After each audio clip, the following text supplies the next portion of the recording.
Have you ever wanted to paint your own car? I mean, you have a hot rod, you don't think it's that tough. You think you can do it, but you don't really know how. Well, it's not that hard.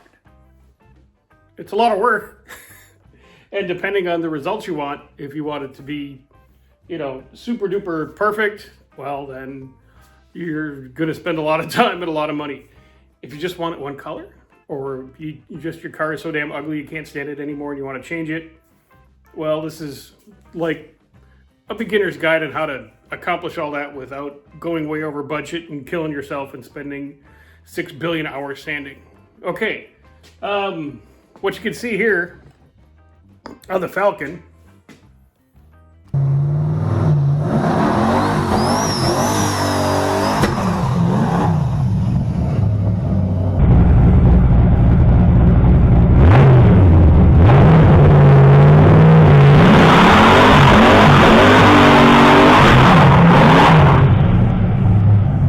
if you've been following along, you know we're making good progress on our home garage paint job here.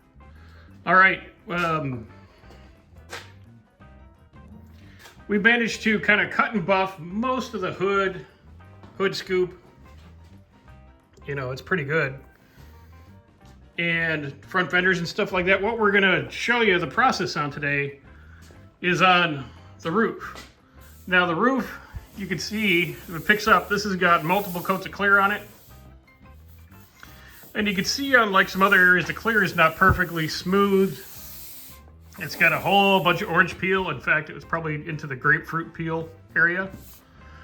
And we're gonna walk you through how to do a wet sand and a buff on it and show you what it can look like with not a lot of effort. It does take some time and some patience. Okay, what I'm using today is some 1000 grit sandpaper and it's wet.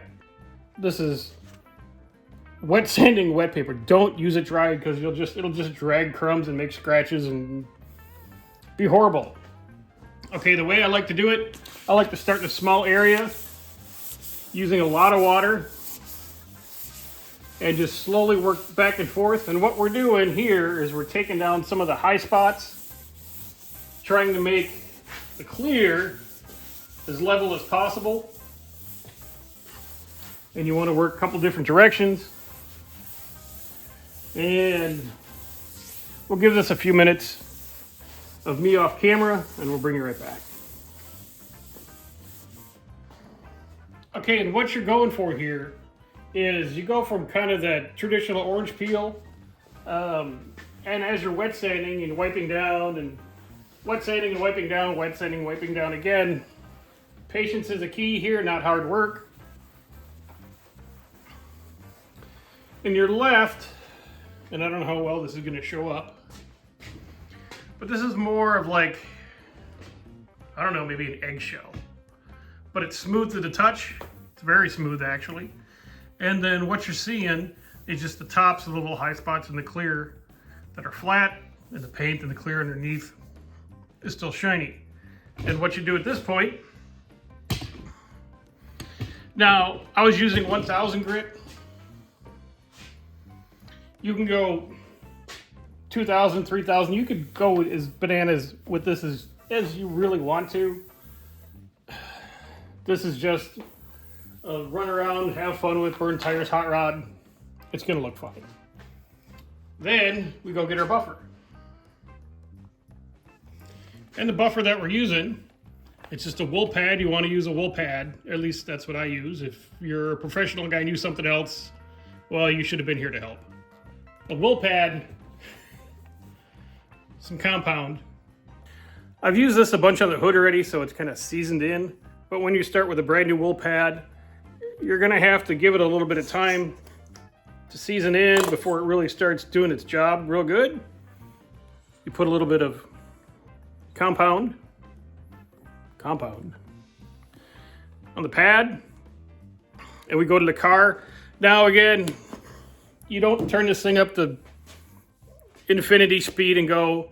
This is on 3 of 10 to give you an idea, and then back and forth, cross grain, buff, little time, little patience. It's gonna look real good.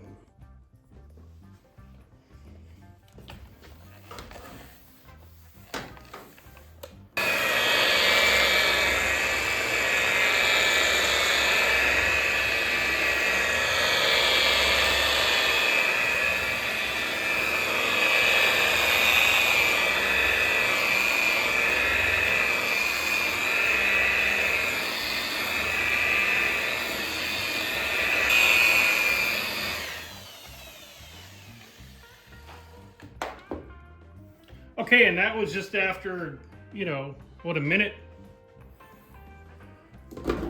And to show you, kind of show you what goes on here,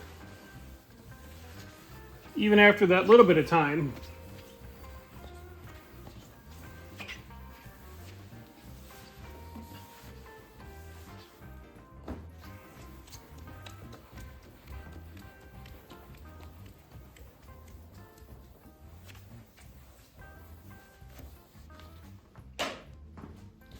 those high spots and that eggshelling will kind of start to disappear. Now, it's not completely gone, and no, is this perfect 100% pro paint job? No, no, it's not.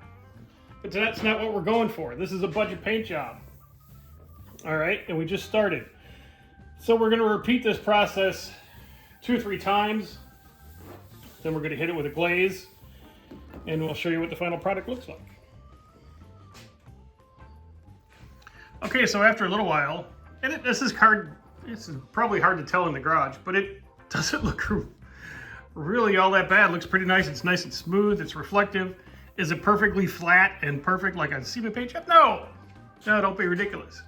But compared to not buffing it, you know, and the raw clear, and this is a little dirty from stuff, but see how it's dull? And this is nice and shiny. So out in the sun, this would look fantabulous, along with, you know, the rest of the car. I just wanted to kind of share some of the basics of getting, you know, your at-home garage paint job to look pretty darn nice. Now, I did the same procedure when I painted the Ranger and some other cars. I'll put a couple pictures in here, and it don't look bad. So, can you do this? Yes.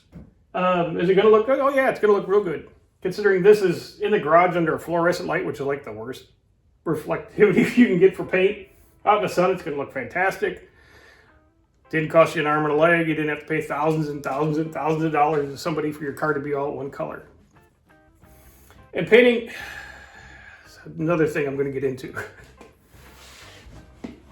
And the people that want to paint their hot rods flat black and leave them and drive around and be cool, okay, good for you. Putting color on a car is really no more work than primer bombing your hot rod. I understand people do it. I've done it. But for, you know, a little extra effort, you can have something that's all one color, something that shines when you go out into the sun, something you could drive around and people go, oh, that's a pretty good looking car. It's not tough, guys. Basic stuff. Basic paint, basic clear coat, wet sand and buff. There you go. So, questions, comments, concerns. You professional body people that want to smash my head in, go do something else.